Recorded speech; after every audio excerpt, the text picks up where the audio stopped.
Actualidad Radio 1040, una emisora de Actualidad Media Group. Bien, los tenemos a ambos ya conectados. Les damos la bienvenida y le agradecemos mucho que se hayan tomado estos minutos para conversar con la audiencia de Actualidad Radio. Les saludamos a Agustín Acosta, Marian de la Fuente y quien les habla, Carlos Acosta. Muy buenas tardes. Saludos a todos quienes conforman el set de Actualidad y a toda la gente del antiguo continente. En realidad todavía no logramos superar todo lo que se vivió la tarde de ayer dentro del canal de televisión. Algunos como actores protagonistas de esta situación, los que estuvieron ahí amenazados con bombas, con armas de largo alcance, y otros quienes logramos refugiarnos, pero que también estuvimos presionados en ese sitio sin saber lo que estaba ocurriendo afuera y lo que estaba pasando con nuestros compañeros.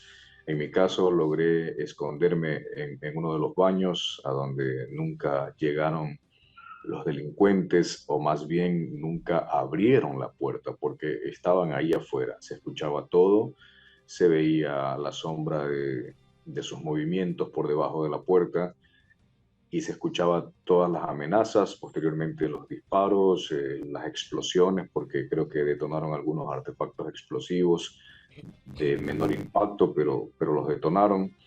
Y luego ya al salir de ahí fue impactante ver todas las imágenes de lo que había ocurrido y esa transmisión en vivo de estos criminales que tenían sometidos a nuestros compañeros. Señor Vaquerizo, desde el momento inicial de la conmoción que a usted y a las personas a su alrededor les dio una idea de que algo anormal estaba ocurriendo, tengo entendido que algunos pensaron que se trataba de una trifulca, de una pelea, de una bronca entre empleados, y luego comprendieron de que habían irrumpido, incursionado gente de fuera del canal. Desde ese momento hasta el momento de la liberación en que llegó la operación militar, ¿qué tiempo transcurrió? Alrededor de 40 minutos, si no me equivoco, porque las personas que estaban afuera, teníamos compañeros que estaban afuera que iban a hacer transmisiones en vivos y ellos en el momento que estaban conectándose con el productor en la sala operativa, escucharon lo que estaba pasando ahí e inmediatamente alertaron a la policía, no solo llamando al EQ 911, sino que también nosotros como periodistas tenemos contactos directos de personas, oficiales de la policía, de las Fuerzas Armadas, y eso fue lo que sucedió. Quizá por eso el tiempo de reacción fue inmediato. Stalin, Algunas personas... perdón, estaba conversando antes con Jorge Rendón, que fue ese periodista que todo el mundo vimos, estaba en vivo en ese momento, un compañero tuyo, estaba con ustedes, le pusieron un arma en la cabeza, le pusieron unos... ¿Te refieres a José Luis Calderón? Sí, le pusieron la dinamita.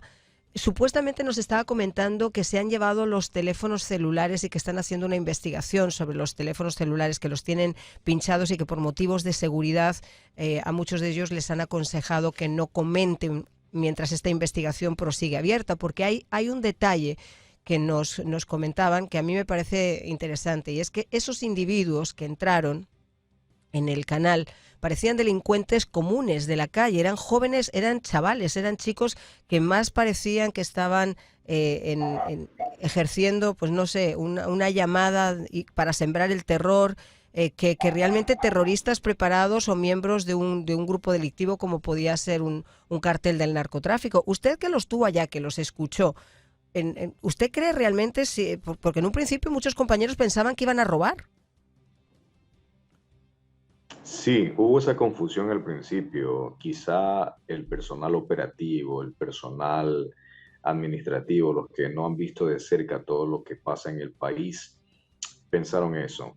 Creo que para la mayoría de nosotros, los periodistas que a diario consumimos este tipo de situaciones, estábamos un poco más cerca de la realidad. Al menos yo pude intuir, el hecho de lo que iban a hacer. Pues yo me encerré en el baño con un compañero y él me preguntaba, ¿qué es lo que está pasando? ¿Qué quiere esa gente? Y yo le dije, a ver, aquí va a pasar esto. Y empecé a describirle todo lo que estaba sucediendo afuera sin verlo. Le dije, van a tomar de rehén a alguien, vienen por uno de nosotros, lo van a llevar al estudio y van a pedir que salgan en vivo, que den un mensaje bajo amenazas. Y eso en realidad era lo que estaba sucediendo afuera. Quizá porque, repito, nosotros como periodistas conocemos un poco más cuál es la realidad con estas organizaciones delictivas y por las capacitaciones que en determinado momento también por mi parte recibí, una por parte de la embajada norteamericana, donde hubo panelistas de México, de Colombia y otros países que en la década de los 80s y los 90s pues ya vivieron esto y nos orientaron un poco de lo que podría pasar, y asimismo en algunas universidades que recibieron a personas también del extranjero. Creo que eso sirvió bastante el tener un manual básico de crisis para los periodistas. Creo que yo lo tenía en mi mente, lo tenía claro y sabía lo que tenía que hacer. Del hecho de que no me confié en que eran unos simples delincuentes, en que no corría hacia donde corrieron todos, corría a una dirección opuesta, me refugié en un lugar, activé un dispositivo en mi celular alertando a mi familia que me iban a empezar a llamar, que me descubran, porque en algún momento habían mencionado mi nombre, que me estaban buscando a mí.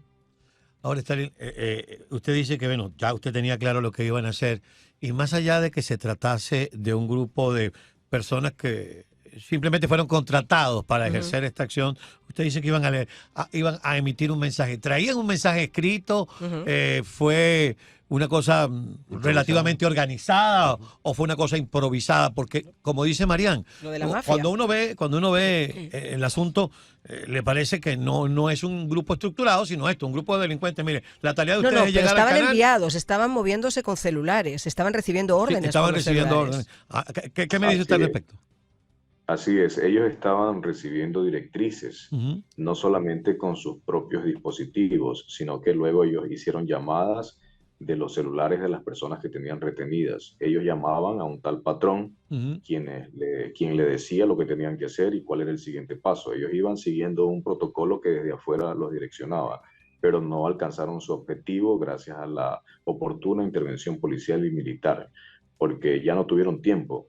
Les estaban colocando los micrófonos para que hablen, ya la señal estaba abierta, pero no lograron su objetivo porque ya llegó este personal militar y policial en mayor número, lo superaba a ellos. En primera instancia se cree que ingresaron aproximadamente 20 personas. Esto quiere decir que algunos lograron huir, lograron irse. Porque al final capturaron 13, ¿no? Y solo capturaron 13, pero otras personas estaban inclusive infiltradas entre todo el personal del canal que salió en la evacuación que hacía la policía. Estaban infiltrados ahí, se mezclaron, lograron irse. Otros salieron por los techos. Yo pude escuchar claramente desde donde yo estaba cuando ellos hablaban y decían por dónde nos vamos, cómo escapamos, cómo enfrentar, si vienen vamos a dar balas, decían, nadie se va a quedar, todos tienen que dar el pecho a las balas, y si no, nos escapamos por aquí. Ellos hablaban del techo. Todo eso logré escuchar yo. Y luego ya se escucharon las detonaciones, el cruce de balas, la detonación de explosivos. Eso ya hizo que yo me tire al piso y de ahí no me levante hasta cuando consideré que era el momento ya adecuado para poder salir del lugar. Ellos realmente... Ay, disculpe. Señor Cucalón, primero, nuestro más sentido pésame por la pérdida de su familiar. ¿Por qué cree usted que una banda de delincuentes vinculados al narcotráfico toma un canal de televisión? O sea, en el pasado, cuando hemos visto esto, lo hemos visto por parte de organizaciones terroristas. Lo hemos visto de los grupos terroristas en el Perú, de los grupos palestinos de la década del 70, de Al-Fatah, de todos estos grupos de Abu Nidal. Tomaban medios de prensa para dar un mensaje. Pero aquí estamos ante un grupo de delincuentes comunes vinculados al narcotráfico que de pronto quieren dar un mensaje a través de la televisión. ¿Qué cree usted que perseguían?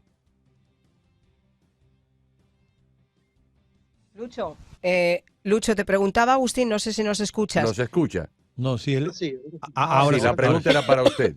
Señor Cucalón, Sí. primeramente nuestro más sentido pésame por la pérdida de su familiar. ¿Por qué cree usted que estas personas toman un canal de televisión?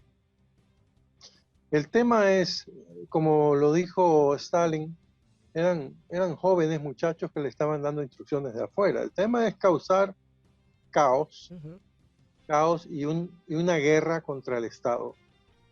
Ese es el tema. Es manejado desde afuera por la narcopolítica, grupos terroristas. Ese es porque tomar TC es un símbolo, pero todo lo que estaba pasando en Guayaquil, en Esmeraldas, en Quito, es un plan de alguien que tiene las riendas de las cárceles y de grupos terroristas, ¿no? Los grupos ya no son narcos, son grupos terroristas. Es una guerra contra el Estado, ¿no? Lucho, el mensaje que ellos estaban dando, el mensaje que sí pudieron dar al aire, con las mafias, señor Noboa, con las mafias no se juega. Yo creo que eso refuerza perfectamente la idea de que es una guerra contra el Estado. O sea, esto está perfectamente organizado para que de alguna manera sucumba el gobierno de Noboa, y quizá el hecho de que él no es una persona que tenga tampoco un bagaje político excepcional ni muy grande, pues puede hacerle caer en alguna trampa, porque... Y ahí les pregunto a los dos, pero sobre todo a ti, Lucho, que tú también pasaste la época de Correa, la famosa ley Mordaza, que has sido ejecutivo de varios medios de televisión. La huella de Correa es indiscutible que sigue todavía en Ecuador. Él, su partido que está por desaparecer, la Revolución Ciudadana, o tiene otro nombre ahora, tiene todavía una votación de casi 30%, ¿no?, de base. Pero eso habrá que ver en las próximas elecciones, porque con todo esto que ha ocurrido, yo creo que se ha debilitado mucho más que con las elecciones pasadas, ¿no?, el correísmo. Yo creo que esto es un tema de la fiscal que está haciendo efecto en todo este tema de donde está metida la corrupción, el tema judicial, el tema desde todo nivel, de los altos jueces hasta los jueces de los pueblos pequeños. La fiscal, Entonces, perdona, estás diciendo la fiscal que supuestamente Picón, que era el jefe del grupo de los Lobos, había hecho un plan para asesinarla. Diana Salazar, así es. Ella es la que está moviendo y están tratando de detener lo que ella está haciendo. ¿Por qué? Porque están involucrados políticos, empresarios, están involucrados ex gobernantes y muchos jueces, ¿no?, fiscales, entonces policías. Entonces esto la quieren detener a toda costa. O sea, ya hay una amenaza contra ella, muchas amenazas de muerte, y está con una protección ya militar y policial. Wow. Ahora, la pregunta para ambos, ustedes, cualquiera de los dos pudiera contestarla.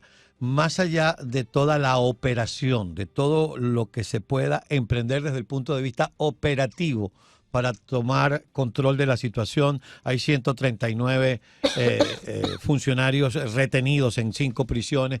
Más allá de todo eso, el trabajo de inteligencia para determinar los estamentos policiales, militares, políticos y económicos comprometidos, porque nada se gana con una operación para reprimir y controlar si en la médula espinal sigue estando todo este estamento corrompido que al final vuelve a ramificarse. ¿Ustedes confían en esto o habría que aceptar, como hemos recomendado nosotros también y nos tomamos esa libertad, la ayuda exterior, la ayuda internacional para poder establecer todo eso? Porque si no, le cortas la cabeza hoy y mañana vuelven a ramificar. Así es, así es. Esto hay que cortar la cabeza ya, o sea, esto hay que cortar todo de raíz. Y es el caso Metástasis, así lo ha llamado la fiscalía, porque esto se ha regado en toda instancia de gobierno, de Estado, ¿sí? Jueces, fiscales, como decía antes. Noboa, el presidente Noboa, tengo entendido que se ha reunido ya con varios administradores de Estados Unidos, entre ellos el embajador, ¿sí?, en Ecuador, y deberían estar, me imagino yo, planteando algo como un regreso de la base de Manta, pero no necesariamente la base de Manta, sino algo que suplante eso, que podría ser un barco en las afueras de la costa ecuatoriana, desde donde pueda controlar lo que hacía la base de Manta anteriormente, porque mientras estuvo la base de Manta, la base americana en Manta, no teníamos este tipo de problemas. Ecuador era una isla de paz, pero esa base de Manta fue, Correa la sacó del Ecuador, ¿no? Sí. Entonces, si ustedes tuvieran la sus conclusiones, ¿no? Sí.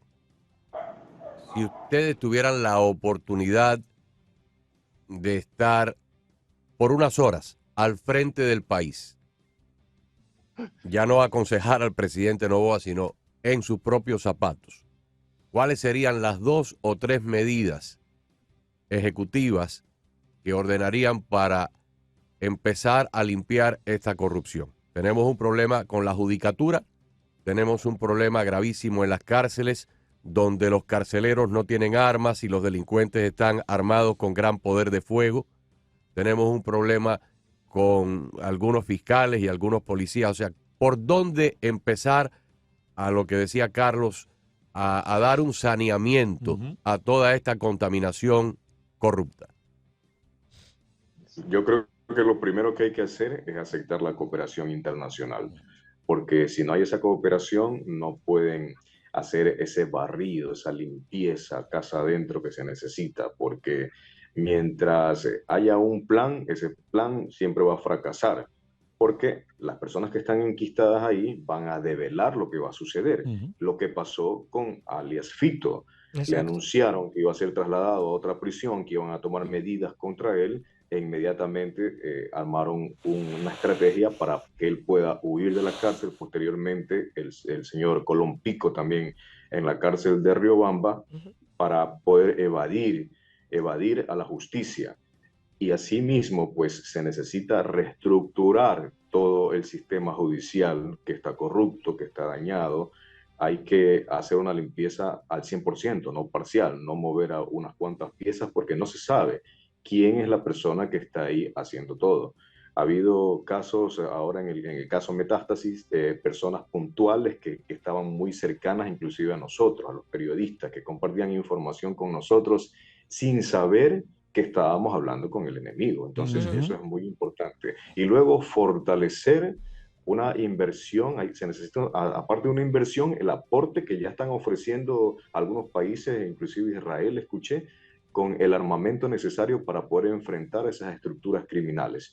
Esos son los pasos más importantes que se debe hacer, y para que la ciudadanía también confíe en el gobierno, confíe en las autoridades y sepa que esto va a encaminar. Porque hoy todos conocen dónde se esconden los criminales, pero nadie habla, porque nadie tiene confianza. Permítame que le interrumpa, porque es que definitivamente uno aprende de las experiencias de otros países. Y fíjese usted como usted recordará o como habrá visto, para la policía colombiana era prácticamente imposible apresar a Pablo Escobar, porque cada vez que se inventaba una operación, la propia policía de Medellín, que estaba bajo la nómina, lo informaba. En México. Lo mismo pasa en México. Es decir, si no se produce la aceptación de la ayuda internacional, que son los que realmente pueden diseñar una operación sin que se filtre para la policía local, no van a poder. No. Mira, fíjate que ahí te quiero dar un dato. Uno de los graves problemas que tiene tanto la DEA como el FBI es que aunque lleven años y años de investigaciones por una cuestión de extraterritorialidad, una vez que ellos diseñan un plan y lo ponen en ejecución, no pueden entrar directamente en ninguno de estos países a ejecutarlos sin avisar antes a la Marina Mexicana, a diferentes organismos. En el momento que el FBI y en el momento que la DEA, puesto que no tienen ninguna oportunidad de hacer una ejecución directa sobre el país,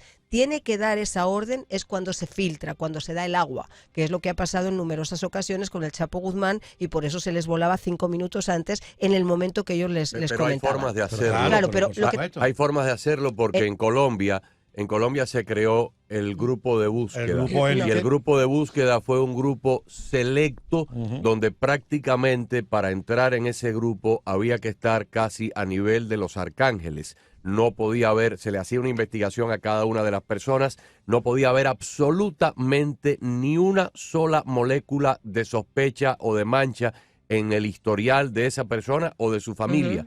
Y solamente así se integraba al grupo de búsqueda, y fue el grupo de búsqueda el que logró dar el cerco que terminó con la muerte de Pablo Escobar. Bueno, Colombia es mucho más grande. Claro, pero la filtración de lo de Pablo Escobar vino directamente de los Rodríguez Orejuela. Sí, pero de todas maneras, el grupo de búsqueda, si el grupo de búsqueda hubiera estado penetrado, Pablo Escobar estaría todavía vivo. Así es. Y bueno, ese es un tema. Yo creo que el problema principal de todo esto es que el narco, y yo lo comentaba ayer, no sé si están ustedes de acuerdo conmigo, el narcotráfico no se puede ver en este momento como un problema privado de Ecuador o de México o de Honduras.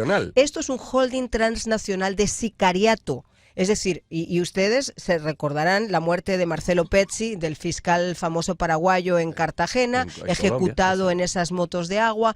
Ustedes recordarán el propio asesinato de Villavicencio, del que se sabe que había colombianos que habían intervenido y que se mató a uno en la escena, pero que hasta este momento no se sabe o no contesta qué fue exactamente lo que organizó la muerte de Villavicencio. Y de la misma forma ocurrió con el presidente de Haití, con Juvenel. Entonces estamos ante un problema de sicariato y de terrorismo internacional avalado por estos grandes grupos del narcotráfico que mueven toneladas y toneladas de droga en el mundo. Señor Cucalón, le damos la última palabra. Bueno, el narcotráfico mueve toneladas de droga, tiene toneladas de dinero. Y cuando tienes toneladas de dinero y tienes funcionarios que ganan un sueldo bajo, ¿sí? Y que le ofreces a alguien que gana 400, le ofreces 40,000, ¿sí? Claro. Y no tiene los valores necesarios para rechazar eso. Ese es el problema. O tiene temor por sus familiares. Entonces ese es un problema muy difícil. Muy difícil, porque se ganan en una operación lo que un funcionario público gana en un año. Exactamente. Entonces, es difícil, y en un país que está en una situación difícil económicamente, el funcionario dice, bueno, me arriesgo, pero no sabe lo que le espera después, ¿no? Pero me arriesgo, pero soluciono el tema de mi familia y la siguiente generación. Señor Vaquerizo, por último, los dos colegas de los cuales se reportó ayer que uno había sido herido de bala en la pierna y el otro tuvo una fractura en un brazo, o sea, ¿se están recuperando? ¿Están fuera de peligro? Así es, están fuera de peligro, son 3. Uno por el tema de esquirla o vidrios, el otro que le patearon en el piso y se le fracturó el brazo, y la persona que recibió el impacto de bala, que es un camarógrafo. Están fuera de peligro, enhorabuena. Y bueno, esas han sido las mejores noticias que hemos recibido, porque nos imaginamos lo peor con esta incursión de los terroristas. Hubo daños en los equipos de transmisión, porque anoche yo estaba sintonizado con ustedes en TC y eventualmente había una interrupción y ponían un cartel que decía enseguida estamos de regreso. ¿Hubo algún tipo de daño en los equipos de transmisión? Bueno, en realidad ese banner que han dejado ahí es porque la fiscalía todavía tiene intervenido el medio. Están haciendo investigaciones, están haciendo barridos, no se realizan algunas audiencias todavía para estas personas detenidas, se está esperando también esa situación. Entonces han dado un plazo de 48 horas para poder ingresar a las instalaciones del medio. Mientras tanto permanece cerrado bajo custodia policial y de la fiscalía. Por eso es que aparece este banner hasta que se pueda restablecer la señal, pero los daños son menores, daños en puertas, en vidrios, en monitores, pero los sistemas de transmisión como tal no han sufrido afectación. Excelente. Muchas gracias a ambos. Lo mejor para ustedes, tanto en el plano personal, profesional como nacional. Y de nuevo, nuestro más sentido pésame al señor Cucalón por la pérdida de su sobrino por una bala perdida. Muchas gracias. Muchísimas gracias. Esta es una producción de actualidadradio.com.